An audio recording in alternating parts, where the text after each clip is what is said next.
There are billions of people in the world, and each and every one of them is unique. Each and every one of us is absolutely unique, from the length of their nose, to the size of our eyes, to the width of our mouth. Every single part of us is different. But there is one thing we all have in common, and that is facial expressions. Facial expressions are a huge part of everyday life. There are the large expressions, like a 2-year-old throwing a temper tantrum, or a teenager who just found out she got a car, or a boss who found out that one of his workers is sleeping on the job. These are all expressions that we see in everyday life, and ones that we understand from the moment from 2 to 3 years old. But there are also micro expressions. Expressions that only last half a second, then disappear. Expressions that if you can spot them, you will know exactly what is going through a person's head and know exactly what their emotion is, no matter what they say. 60 years ago, a man named Dr. Paul Ekman started researching body language and facial expressions.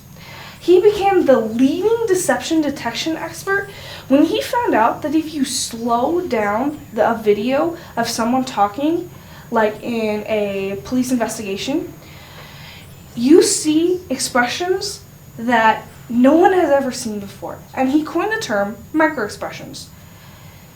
He has written 2 books and co-written another about body language and facial expressions. And he has a huge website full of different curriculums that you can use so you can learn about it. He's also taught many FBI and CIA agents how to read expressions for protection and lie detection. There are 7 main expressions that you see everywhere you go and are universal no matter where you go. Starting with sadness. Sadness is drooping of the upper eyelids and losing focus in the eyes. That is very important. If there is no they're still very focused on you when they're saying something, or even if there's tears running down their face. If they are focused directly on you, they are not actually sad. And a slight pulling down of the lip corners. Then there's fear.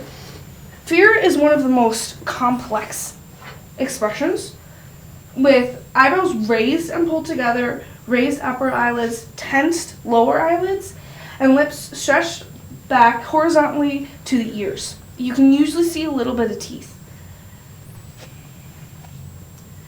Anger is eyebrows down and together, and eyes either an intense or maybe a little less glare, depending on how angry the person is, and a narrowing of the lips, and everything is tense. The whole face and even the whole body. Disgust is nose wrinkling and upper lip raised. And actually, you can't wrinkle your nose without your upper lip going up a little bit. Now there's contempt. It's the only asymmetrical expression out there. That is only a lip corner tightened and raised only on one side of the face. Some people think disgust and contempt are interchangeable. They're not. Disgust is sensory orientated, which means whenever someone hears a bad sound or smells something icky or tastes something disgusting, disgust is what comes out. Contempt, however, is anger and hate. If you see a contempt expression, even if it's just for a little bit, you might want to walk the other direction. Then there's surprise, which is eyebrows raised, eyes widened, mouth open. True surprise only lasts a couple of seconds. If it's more than that, then either they're faking it, or they just really want you to know that you were surprised. Then there's my favorite expression, happiness. A true smile always has crowfeet wrinkles around the eyes. And actually, there's movement of the muscle right here near the eye, and pushed up cheeks, and of course, the lip up. If the if there is no crow's feet wrinkles, then it is a pasted smile. And you can usually see their true expression, their true feeling behind that pasted smile.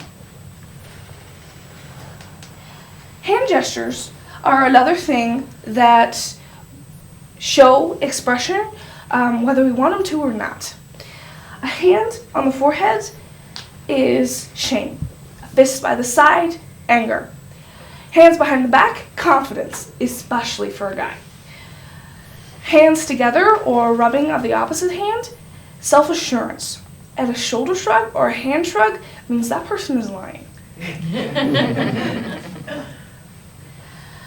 Reading expressions, especially micro-expressions, is really, really hard. You can't just listen to a talk or read a couple of books and then go out and know exactly what a person is thinking. I should know. I thought I could do this. I thought I could figure it out really quickly, and it is really hard, but it is really cool.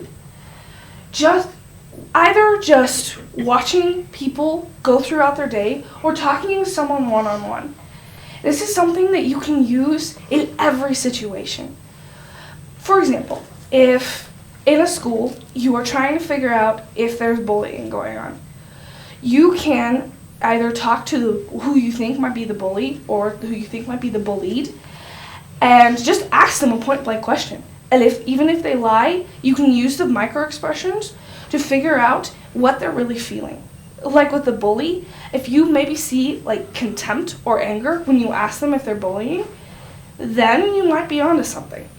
Or if the kid who's being bullied, you can ask him, are you being bullied? And even if he says, oh no, but you see a flash of fear or just sadness, then he probably is. Or with a relationship. When you are in a relationship, it's pretty good to know what the other person is feeling so that you can be the right person for them and see if you are a good match. But don't overanalyze your best friend or the person you're in a relationship with. You can use it, but don't overuse it. Don't always go, oh, you're lying, or that's not exactly what you're feeling. Don't do that, because that'll ruin a relationship very fast.